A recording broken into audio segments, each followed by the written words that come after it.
Hello, everyone. Today I'm talking to Cyril D'Silva, who is the Executive Chairman of Millenium Capital Ltd. Good day, Cyril. How are you? I'm good. Good morning, Jose. How are you? Good, thank you. And thank you, Cyril, for giving us this time to share your journey and what you have learned and probably some lessons that you can pass on to other entrepreneurs in a similar journey as yours. Happy to be here. Thank you. And happy to share the experience. Excellent. Thank you very much, Cyril. And Cyril, is it all right if I move on to the first question? Yes, you're welcome. Go ahead. Thank you. Cyril, can you please share a little about yourself, the place you were born, your education, your passion, the things that you enjoy doing, and one thing that the public might not know about you? Well, I was born in Singapore. I was born in 2nd September 1959. I moved to Australia about 18 years ago. I finished high school and I decided that I didn't want to pursue a further higher degree of learning. So I went straight, I did my national service, which is 2.5 years of military service. And I came out and went out to look for a job, started work as a computer salesman. And then I had an opportunity. My first shot at business was actually opening a record library in Singapore. Wow. Okay. And I did it and I simply did it because at that time, I read magazines where record libraries were really good business in Japan. It was making huge amounts of money. But, unfortunately, the population base in Singapore didn't equate that to what the success of the Japanese. I mean, as much as I tried to grow the business, there was a maximum limit to it. Okay. So I sold it off and I went to work for an advertising company that actually posted me to Indonesia. And after a year with the advertising company, I got a little bit bored. And with the contacts I built up, I started wheeling and dealing and doing deals. And that's how I started in the business world. For my pastimes, I enjoy Formula One racing. I've always been a fan of Formula One. Okay. I did a little bit of cross-country racing when I was in Indonesia. Excellent. I enjoy playing squash in my pastime. And I actually like, besides that now, I actually like reading in the evenings, reading biographies of successful entrepreneurs. Excellent. And although I'm in business, I sometimes enjoy my time away from the stress of the business world, just being myself or just with 2 or 3 friends. Thank you, Cyril. And one thing that the public might not know about you, anything interesting that you actually kept it quite under wraps? Probably my interest in the stock market. I enjoy trading stocks, and it's what I've done for a long time. Excellent, Cyril. And I think, from what you're saying, you actually started your entrepreneurial journey when you were pretty young, and that's very impressive. Yes. I only spent 2 years of my life working, and then I decided that it limits my income, so I want to go and try something on my own and try and realize my potential. Excellent. Thank you, Cyril. Thanks for sharing that. And Cyril, moving on to the next question. Can you please share about your work experience prior to starting your venture? I believe you've touched on this in the initial question, but is there something more you could share about your prior experience? Well, I think one of the things that, although I started work as a computer salesman, and then one of the things that has always interested me was the financial markets, the wheeling and dealing, the excitement of doing a deal. That fascinated me. And I left school in a hurry, so I didn't go to university. So somehow I had to make up for that. And and it's a hands-on experience. So one of the things I did in Singapore for a while was actually I joined the futures trading company to dabble in gold and commodities. Mm-hmm. And that really created the footsteps for me to go into the financial world. That was my first experience. I actually got invited to join a company in the UK to do Forex trading. Okay. I was one of the only 3 people there to get invited. And I must have been 24 years old, but for some reason I turned it down. It was, if I had a regret, that was probably the biggest regret. I just felt that I was not prepared for it. And I went into Indonesia because Indonesia was the biggest market in Asia and at that time, and it was upcoming, and that's where most of my experience came from. Excellent. Thank you. Thank you, Cyril, for sharing that. And Cyril, moving on to the third question, can you please tell me, when did you start Millenium Capital Limited, and what was the inspiration behind this new entrepreneurial venture? So we started Millenium Capital about 2 years ago. 8 years prior to that, I listed my first company which was on the London Stock Exchange, which is called Golden Saint Resources, and we were involved with diamonds in Sierra Leone. Okay. And one of the things that happened there just prior to listing that company was when I went into Sierra Leone, was someone sold me a 4.2 carat Zimmy yellow diamond for $10,000. Okay. And so I bought it without knowing what it was, and without knowing what a Zimmy diamond was. I brought it to Australia to a friend. He said that this is one of the best diamonds in the world. And we spent another $10,000 cutting and polishing it. And, it came out to be a 4.25 carat diamond, which we sold for $375,000. So wow, the return fascinated me. I mean, 20,000 against 375,000. So that's I was originally chasing for gold, and I thought this is a much easier way to go, and it's got glamour. Wow, it's attractive. But in those days it was difficult because Zimmy is an area in Sierra Leone that's very much controlled, and the government has never given an exploration license ever to anybody. Right? It's always been artisanal miners. And so even during my days in Golden Saint, when we approached the government didn't give it to us. And about 3 years ago, unfortunately, I had to go for a quadruple bypass. And so I sold off all the shares I had in my previous company and let it go. And because I didn't know what condition I'll come back in. But thank God I've actually come back in a much more healthier state.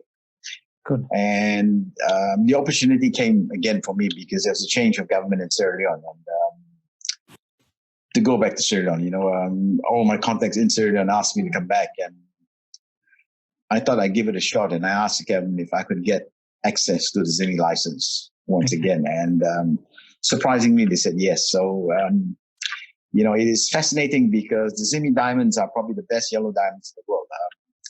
They have a higher than normal nitrogen content in it, which makes the yellow simply spectacular. So to be an ordinary company and to have access to one of the best diamonds in the world, that's exciting. That's excited me enough to go back into the market.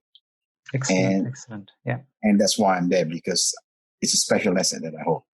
Excellent. And I think it's a unique opportunity that does not come in everyone's way. You know what I mean? Your contacts, your relationships, which has facilitated an opportunity. Yes, of course. It's very exciting. And I think the bigger jewelry companies have been after this asset for years, and they haven't been able to commit. With the likes of De Beers and everybody else, everybody wants to get their hands on this, right? So it's quite unique and special that I've been able to get my hands on it. I would think so. Anyway, all the best with that, Cyril, and it sounds very exciting. And moving on, Cyril, to the next question. And I believe you touched on this. You can probably elaborate a bit more. So could you please share about Millenium Capital Limited's unique product offerings and that which is a standout to your customers, your shareholders, and future customers? The reason why I said this is because you're still in the process of starting mining and getting all those regulatory things in place, I believe. And with COVID, there would be some delay. So for the future customers, for shareholders, what does that stand out in partnering with you? So, okay.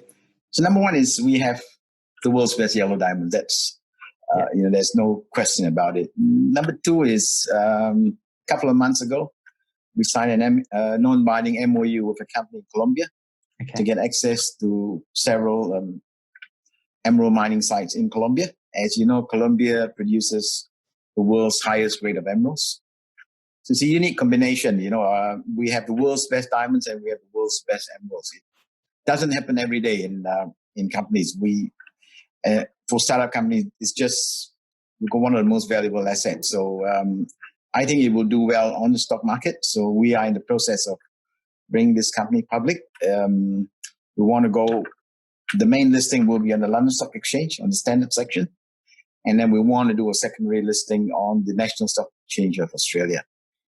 Of course, COVID-19 has happened. So in a way, it's a blessing that we didn't go for the IPO early, because if we did, the stock price would have collapsed. We've pushed the IPO now back into the last quarter of 2021, which I think would be a more appropriate time. Of course, situation is very fluid at the moment, but I think the not the last quarter, but the first quarter of 2021. So I think we'll still be able, by then, I think the markets would have settled down. And of course, what is unique about us is COVID-19 has presented a unique situation. You have restrictions on travel, you have restrictions, all kinds of restrictions. Yes. International travel is almost impossible at times. So I've got this love for retail investors. I have never gone after institutions. Even in my first IPO, I raised £4 million strictly from retail investors. Okay. Although I did a lot of it out of Singapore. So this time, with COVID-19 restrictions, we have to do the raisings in Australia. Okay. So it presents a lot of opportunity for retail investors to get their hands on a pre-IPO, which doesn't normally happen, especially for a company that carries two of the best stones in the world. So we are in the process of course, getting an OIS document lodged with ASIC so that we can go after retail investors and we can go after the smaller investors. We in the pre-IPO stage, and because of COVID-19, it is a little bit easier to go in. We're trying to keep that minimum raising for a person at $1,000. It's a small risk, and we'll go for numbers. So retail investors normally don't get a chance at this unless they got to go onto the market and buy. But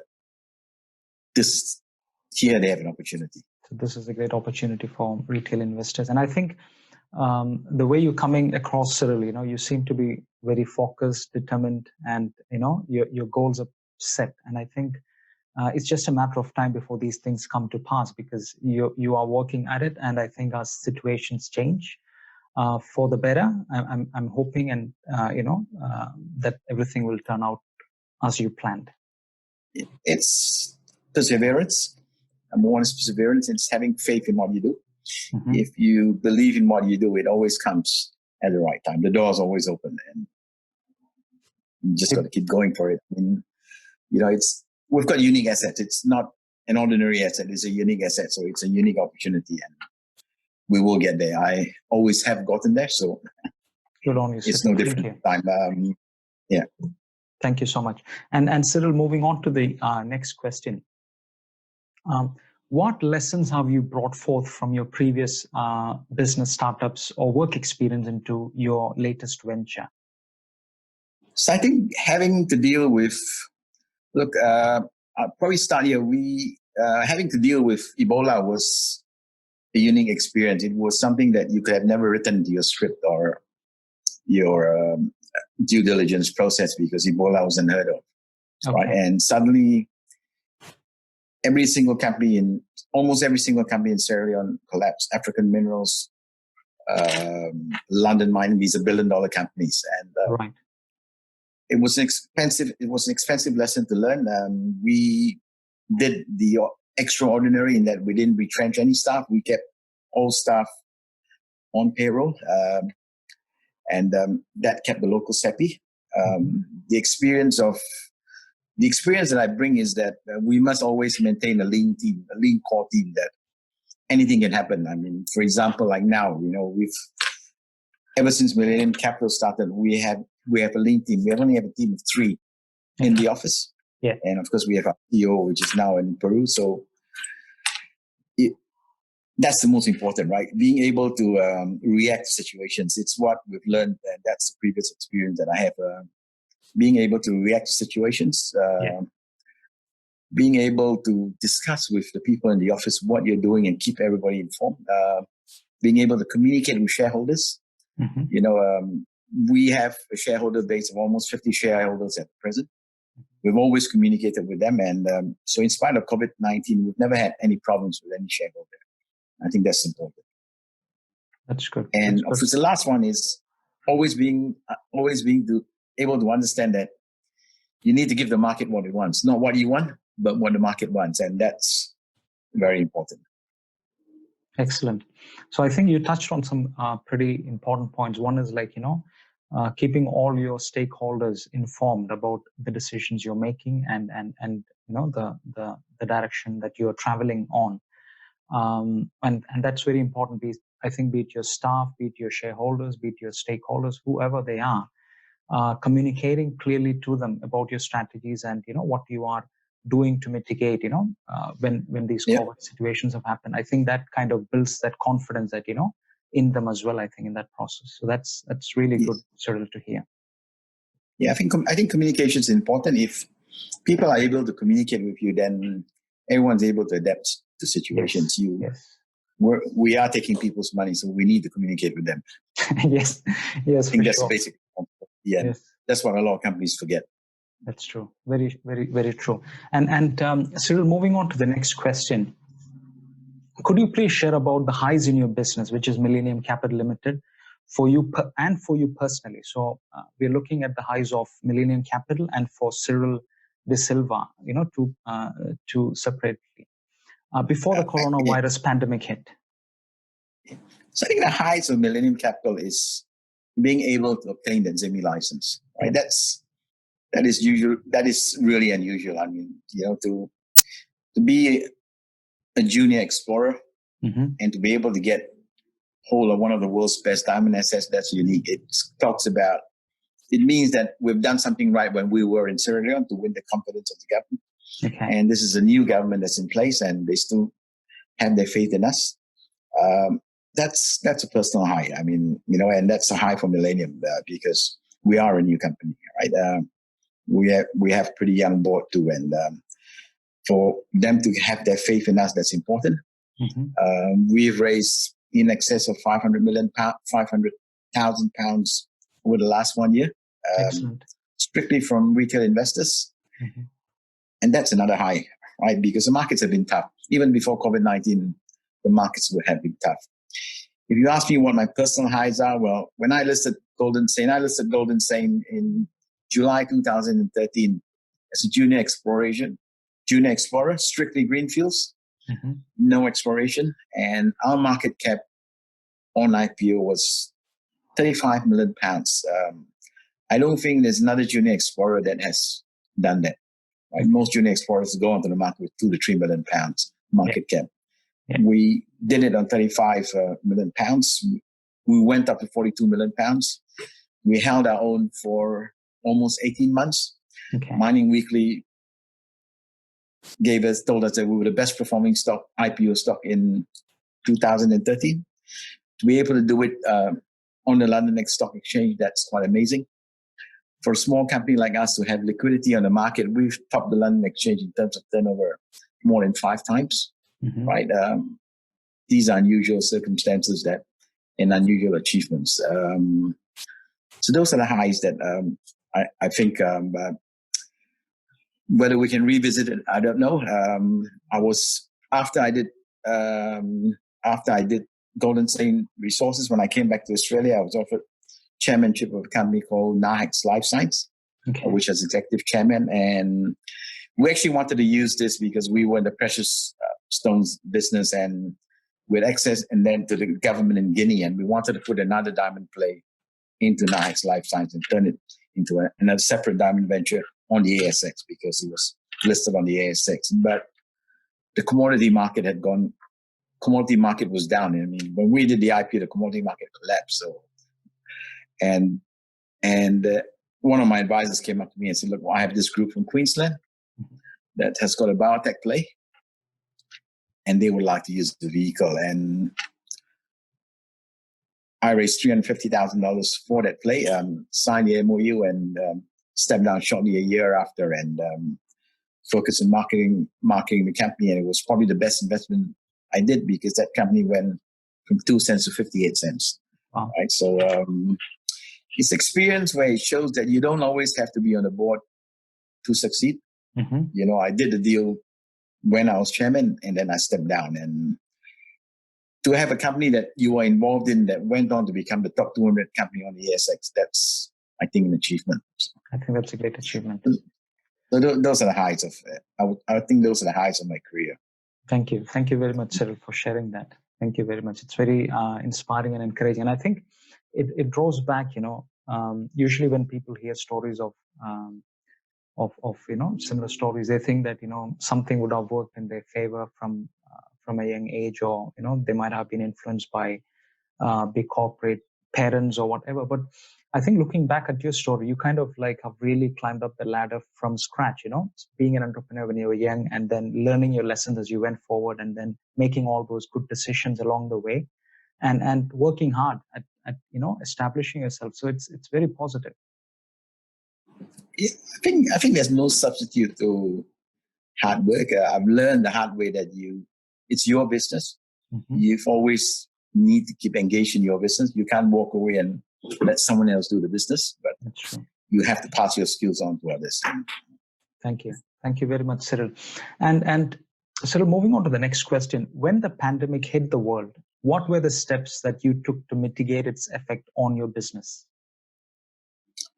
I think because we have been a lean team, there was the only strategy that we had to change was there's not much cost we could cut down because we're running at optimum. Mm-hmm. So there's nothing much that we could have changed, except that we had to change our strategy, and we knew that we had to focus on raising money in Australia mm-hmm. and not anywhere else. So I think the majority of funds needs to be raised in Australia because of travel restrictions, and it became more important that we need to reach out to retail investors rather than institutions. So COVID-19 gives me an opportunity to live my dream. My dream is always about having a company, having 1,000, 2,000 shareholders, small shareholders. Yeah. I think they're good to have around. They would never better your share price.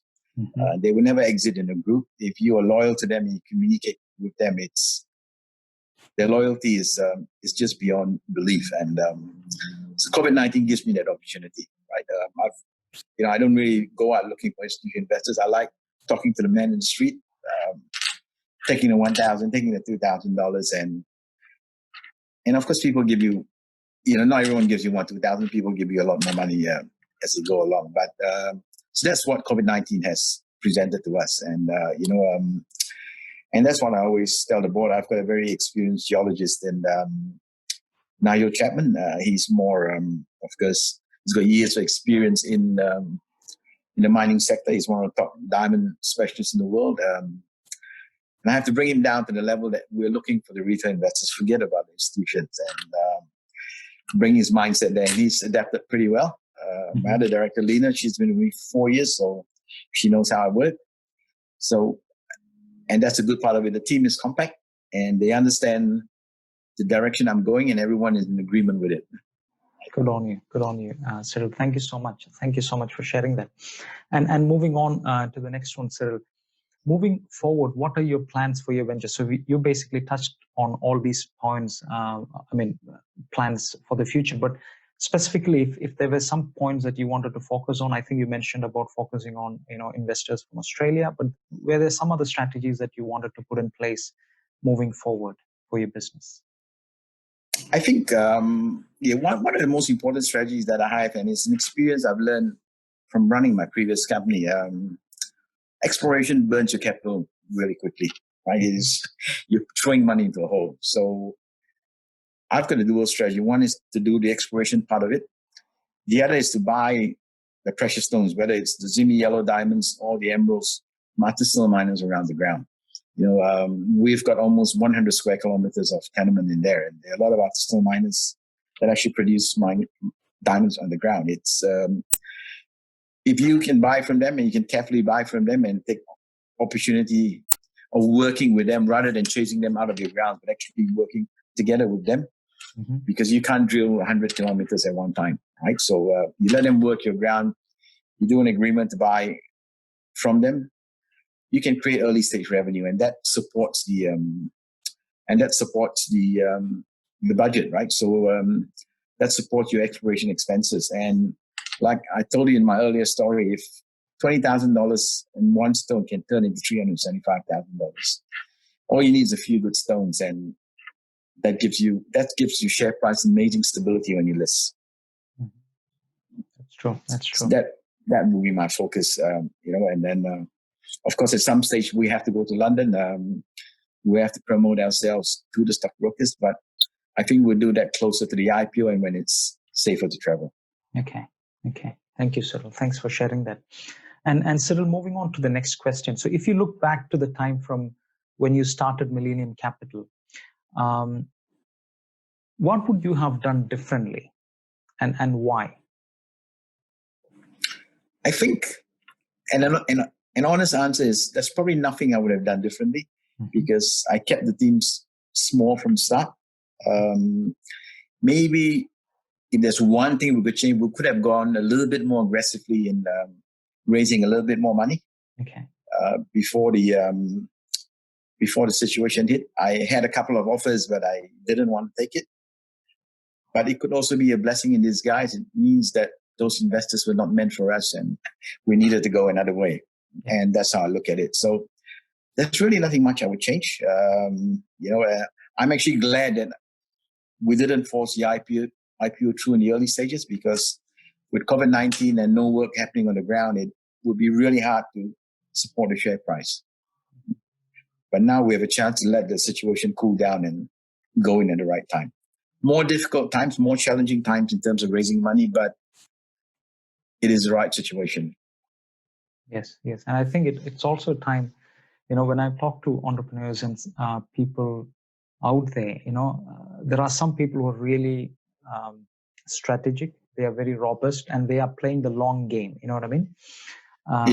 I think you call it the infinite game. Actually, I got this book recently. I don't know if you've read about it. It's a book by the name is The Infinite Game by Simon Sinek. So he actually speaks about playing the infinite game. Instead of looking for short-term gains or wins, you look at the bigger picture and play the long game.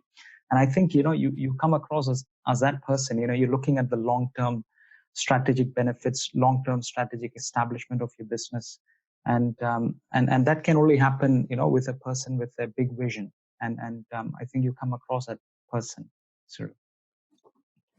Thank you. Yeah, I think I've learned never to take the easy way out. I think the hard way, it requires a lot more work, but the rewards are greater doing it right. It's sometimes painful, but I think short-term pain is okay for long-term gain. Thank you, Cyril. That's very encouraging. And Cyril, moving on to the next question, which is going to be our last question. And what are the life and business lessons that you would like to share with someone who is planning to start a venture, business, or service in a similar sector to yours in Australia? It may not be mining. I mean, even though I say similar sector, it could be in any sector, but what are the life lessons that you would like to pass on to them? I think the first is self-belief. Believe in yourself. Believe that what you're doing is real. That's the most important, right? If you believe that what you're doing is real and you know where you're going, then, you're going to succeed. Have a good team around you.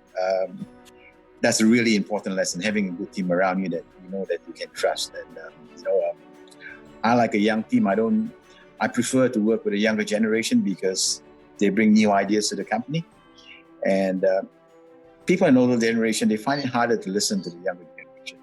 But for me, it's the reverse. I think it's important because they bring new ideas, right?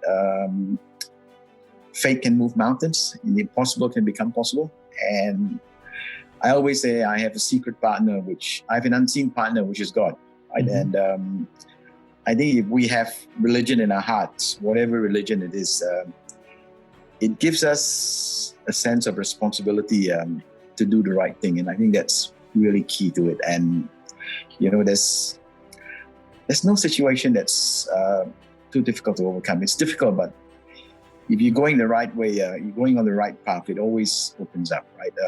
When I started out in this business, even when I was doing my IPO in Australia in 2013, I was told, I don't have the experience to become chairman of the company, right? And I was told that for 3 years in a row, I was told that I needed to put somebody more experienced and on the board as chairman in order for me to succeed. But I've always asked the question, if I put somebody else, what can he bring to the company, right? The tenements I get because of my experience and my relationship with the government, every single dollar that was raised by me through retail investors. So why shouldn't I be chairman of the company? if I can do all these things, right? So I defied the odds, right? It was my first public company. I defied the odds. Never went to university, don't have degrees, never had a mining experience, but these are things that you can learn on the streets. It shouldn't be an obstacle to what you want to do, irrespective of what's mining. I knew nothing about biotech.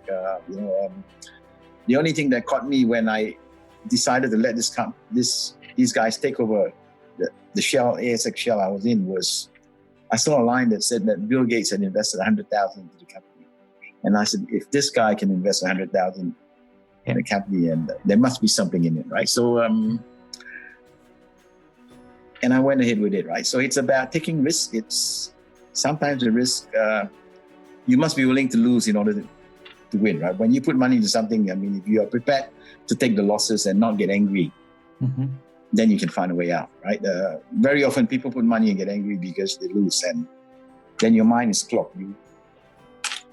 You can't open your mind up to anything, right?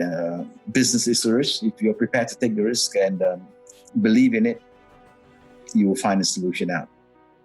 Good on you, Cyril. And thank you so much. And I think, what you're basically saying is take the risk, but do believe in that risk as well, and be passionate and persevere in the journey that you're on.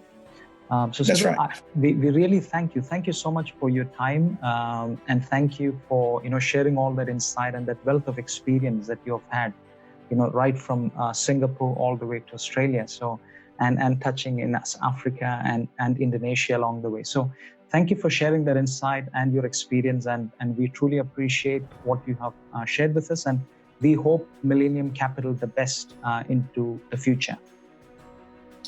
Thank you, Tony.